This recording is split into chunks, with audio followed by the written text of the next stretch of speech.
Do you have a teen looking for a way to earn money? How about turning that into a lesson on running a business and managing finances? I'm a strong advocate for both personal finance literacy and entrepreneurial literacy. When my younger daughter was 13, she was trying to raise money for a mission trip with our church youth group.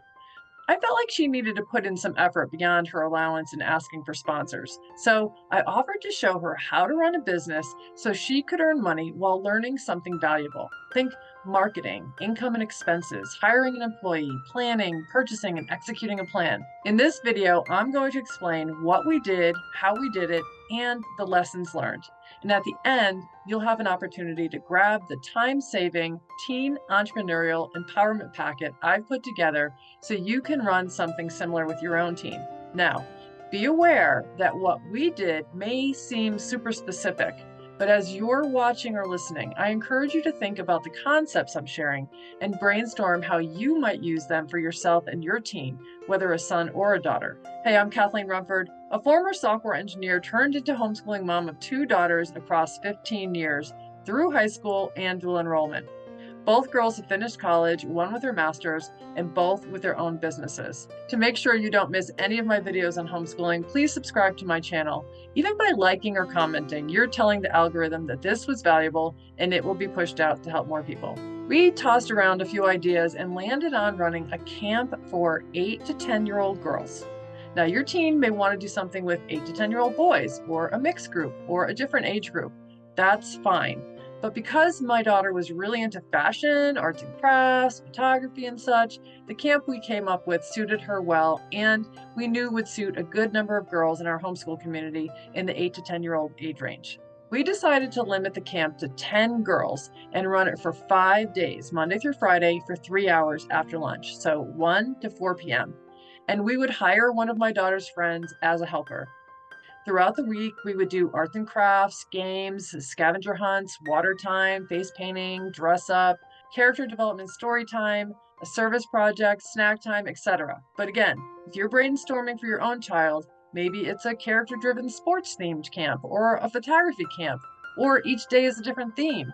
You can craft what's best for you and your team. So in order to start marketing, we didn't need to have all the details ironed out yet. We just needed to get a registration form with a price and liability waiver pulled together to send out to our homeschool community. That's something I've included in the Teen Entrepreneurial Empowerment Packet, along with sample agendas, sample emails, lists of books we used, relay ideas, and more. So very quickly, we had 10 girls registered.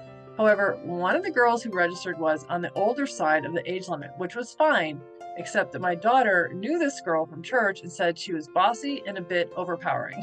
Yikes. This got me thinking and actually leads to the best part of our camp. So how would we handle challenging situations that might come up with the girls or a challenging girl in and of herself? We prayed about it, and mercifully, the Lord gave me the most amazing answer. He put on my heart the Bible verse, Romans 12:21. Suffice it to say that for anyone who was being troublesome or challenging in the camp, we would try to transform them into an ally, a friend, and build the relationship. So how did we do that? Well, 3 ways actually. First, we let the older girl know that we recognized that she was on the older side of the group, and would she be a helper of sorts in looking out for the other girls, kind of elevate her and let her in on some of the camp operations. Now, of course, we were going to be mentoring her, but she embraced this role, and in the end, she actually was a huge asset to our team. Second, we asked the girls to write an encouraging note card to each of the other girls over the course of the week as homework and put them in the girls' spirit bags, which were small craft bags that they each decorated on the first day of camp. This may seem like a simple concept, but it went a long way to building relationships. Lastly, during the week, we asked the girls to be on the lookout to catch the spirit, which was another form of the expression catching them doing something good. But we based catch the spirit on the fruit of the Spirit: love, joy, peace, patience, kindness, goodness, faithfulness, gentleness, and self-control from Galatians 5.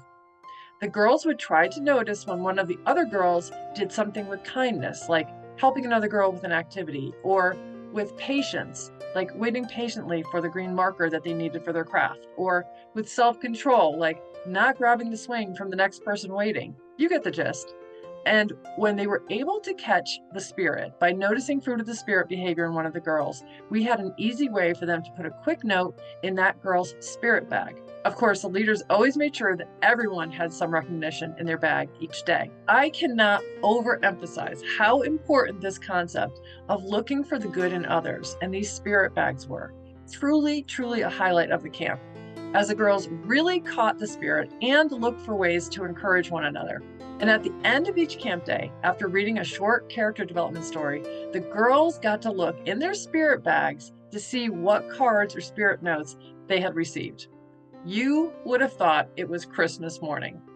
At the end of the camp week, we had a mini graduation and presented each girl with a Spirit Award certificate based on the fruit of the Spirit that we noticed in them the most. It was a powerful encouragement for them, honestly.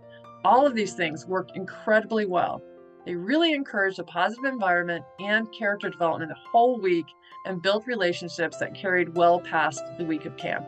We ran this camp for 3 summers, multiple times a summer, and a 4th year during spring break, and always had a full house and many repeat customers each year. While my daughter and her hired friend ran the daily camp operations for the most part, I ran the business operations and did initial planning the first year. As my daughter learned more each year about how to run the business side of the camp, like tracking income, reimbursing for expenses, paying her employee, she took more of the responsibility from me and was able to keep more of the earnings. What an amazing experience for all of us. Truly, truly a highlight for both of us to lead this together. So what about your teen?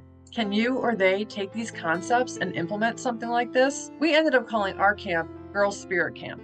But even if your teen wants to run a sports-themed camp with boys, they could implement something like this. Really make it about character, with sports just being the backdrop. Maybe call it Boys Spirit Sports Camp, or Girls Spirit Sports Camp, or the Spirit of Photography Camp. I hope this discussion gave you some ideas of how your team might earn some income while developing leadership and entrepreneurial skills and experience. To get more details on how to structure the camp and time-saving templates and samples of the registration form, agendas, snack lists, emails, getting to know you quiz for the first day, list of books we used, relay ideas, and more, check out the link in the description and comments. If you have any questions or comments, feel free to leave them in the comment section. And if you'd like more videos on homeschooling or personal finance and entrepreneurial literacy for kids and teens, please like the video and subscribe to this channel. Until next time, take care and God bless.